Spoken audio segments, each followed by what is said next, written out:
If you like my dad's videos, please subscribe to QA Insights channel.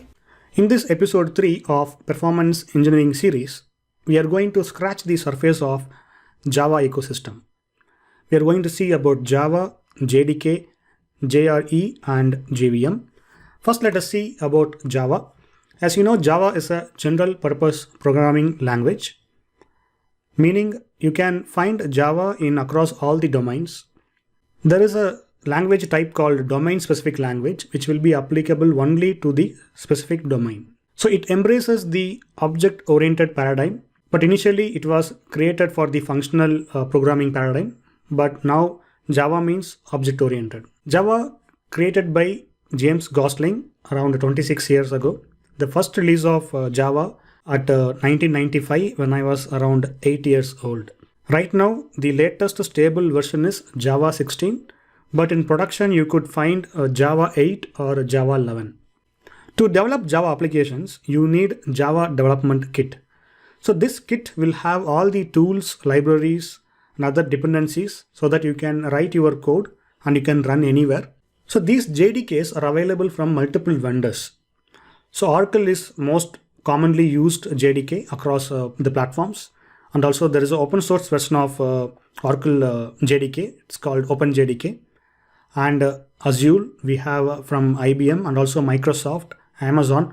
So these are the top companies. They will have their own flavors of JDK to run in their production systems. So it is available for free and also for commercial.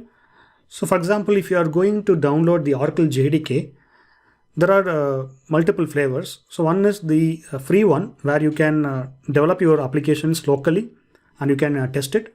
But once you planning to deploy across the systems, then you may need to buy the commercial version of JDK so that you will get the support, you will get the stable fixes. So those enterprise features will be available under the commercial version. So whenever you install JDK, the Java runtime environment also will be bundled along with. But in the early days, you have to install JDK separately and the JRE separately. But now it is together. So whenever you install JDK, you will get JRE as well. So what is JRE? So JRE is a Java runtime environment. As you see from the name itself, it provides an environment to run your Java code. It also comes with Java Virtual Machine and also other core classes and other files. So basically, whenever you start developing your Java applications, you need JDK. But once you deploy your code in the production, you don't need the entire Java kit. Instead, you can just install the Java runtime environment, which is necessary to run your Java code. So in productions, you can find the JRE, and in your development machine and your local machine, you can see the JDK. Next, which brings the question, what is JVM? So JVM comes along with JRE. So basically, whenever you start executing your Java application, the JRE will create a virtual machine and then it will help you to run your application smoothly. The architecture of JVM is more complex, so we are not going to deep dive into JVM. I am also not sure how the internals work, but JVM helps you to run your Java app without any problems. And also it has the automated memory management and the other core features, which we are going to deep dive in the upcoming videos. So JVMs can run not only just Java code, it also can run Scala, Kotlin, Groovy and other JVM specific languages. So all it needs is the bytecode. So whenever you write Java, you just compile it and then you execute. So JVM will understand the bytecode and then it will carry on based on how the code has been written. So this is a simple Hello World program. Here we have a class called Hello, and inside the class we are starting with the main function, which just prints hello there. So Java is a compiled language. To run this Java program, you need to compile your Java file.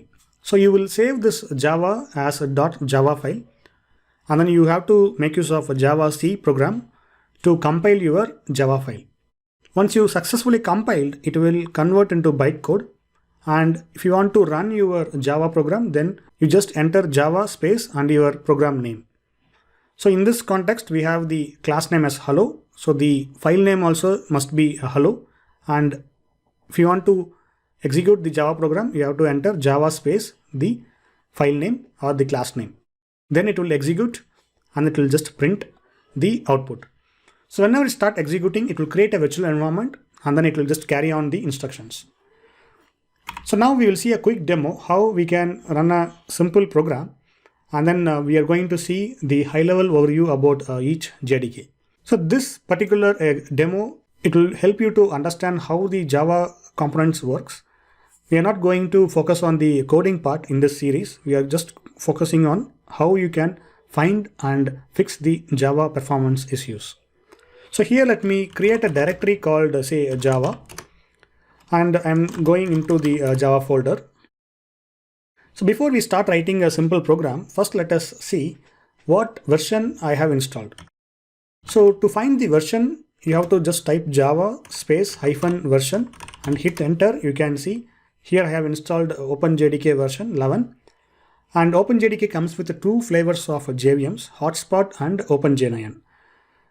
So here I'm using the Hotspot, which is widely used JVM.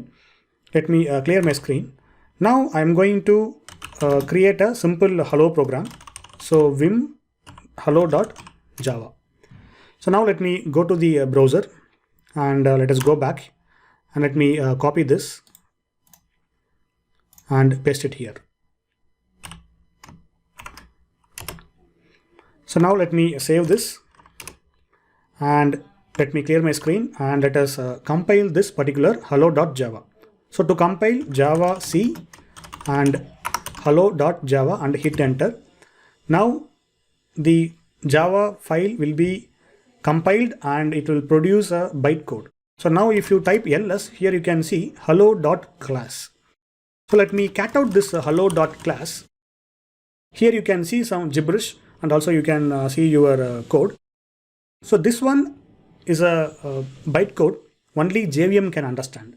If you want to execute Java program, you have to just type Java and you have to enter the file name or the class name. Now you can see the output.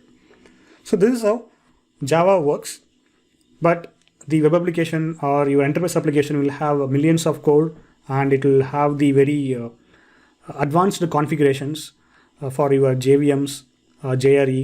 So those things will make it very complex. So we are going to see those eventually. Let us take some baby steps. So by default, whenever you execute Java program, it will pass the default arguments. So whenever you start executing your Java program, JRE will be created. And by default, based on your architecture and based on your which package you have installed, based on that it will pass along the some default arguments. So in this case, let us pass a simple argument, say XSS, which means a stack allocation, which we are going to see in a couple of videos. So here I'm going to say 10K. So I'm going to allocate the stack memory 10K and I'm going to enter the file name. So now what will happen? This particular command will fail. So if I hit enter, it will say Java threads stack size specified is too small. So this particular architecture and in this operating system, in this particular JDK, I need to specify at least 180K of stack. So now let me change the stack to say 180, and if I hit enter, then JRE will be created and then it will execute the bytecode. So I can just configure, say I want say 1 MB. So I can just enter 1 MB and then I can modify the runtime arguments. So this is how the Java bytecode, Java JRE, JDK. So these are the ecosystem of your Java world. So whatever we have seen is just we are scratched the surface. There are a lot of things to learn. Now let me go back to the browser and first let us see about the Oracle JDK. So whenever you just Google or go to this oracle.com, you can download your JDK, and here you can see the latest version is SE16. And if you just scroll down, you can see the various flavors available. So based on your operating system and architecture, you can download and install. Similarly, Amazon also has Amazon Corretto. which is a no-cost, multi-platform, production-ready distribution of OpenJDK. The creator of Java language, James Gosling, right now he is working in Amazon. Since he is the creator and he knows how stuff works, then Amazon Corretto might be the reason, one of the reason you could opt for your distribution. I'm not recommending any OpenJDK or any vendor. I'm just giving some information about the OpenJDK. Now let us see about IBM Java JDK, and here if you see, they have only version 11 and version 8, and if you just scroll down, you can just select based on your architecture and operating system, you can download the relevant package. And even Microsoft also has Microsoft build of OpenJDK. So this has been recently released, and if you go to the homepage of OpenJDK of Microsoft, here you can see. So Java Microsoft, they are using in Azure, Minecraft, SQL Server, Visual Studio Code, etc. And also they contribute to OpenJDK community. And this is the version I have installed, Adopt OpenJDK, which is the open source version of Oracle JDK. And here I have used the Hotspot JVM. But if you want to opt for the IBM's OpenJ9, then you can install the OpenJ9. And here you can see there is a LTS version, a JDK 8, 11 and 16. So if you are in a doubt, always go with the OpenJDK 11 and Hotspot. Apart from the Oracle, we have Azure. So Azure, if you see the top marketing pitch here, have your Oracle Java costs gone through the roof. Switch to Azure. So if you just go to download section of Azure, here you can see about the various distributions, various components with respect to OpenJDK. So you can just go ahead and you can select based on your requirement, and then you can download and try the Azure. So they have a free version as well and also the commercial version. So let me go back to the pricing. So here you can see there is a community edition and also the commercial edition. Next we'll see about GraalVM. So GraalVM is a high performance JDK. You can run not just Java and JVM technologies like Scala, Kotlin. You can also run JavaScript, Node.js, Ruby, Python. So these are the supported languages if you use a GraalVM. So if you just click on download GraalVM, you can download the version. So right now the version is 21.1 and free for all purposes. And also they have the enterprise version for the evaluation and development purpose. So in this video, we have just scratched the surface of Java ecosystem. And in next video, we are going to see about Java memory, which is must to know. Otherwise, you do not know how the internal memory stuff works. And without that knowledge, you will not be able to identify and fix the issues. Thanks for watching. Have a good day. If you like my dad's videos, please subscribe to QA Insights channel.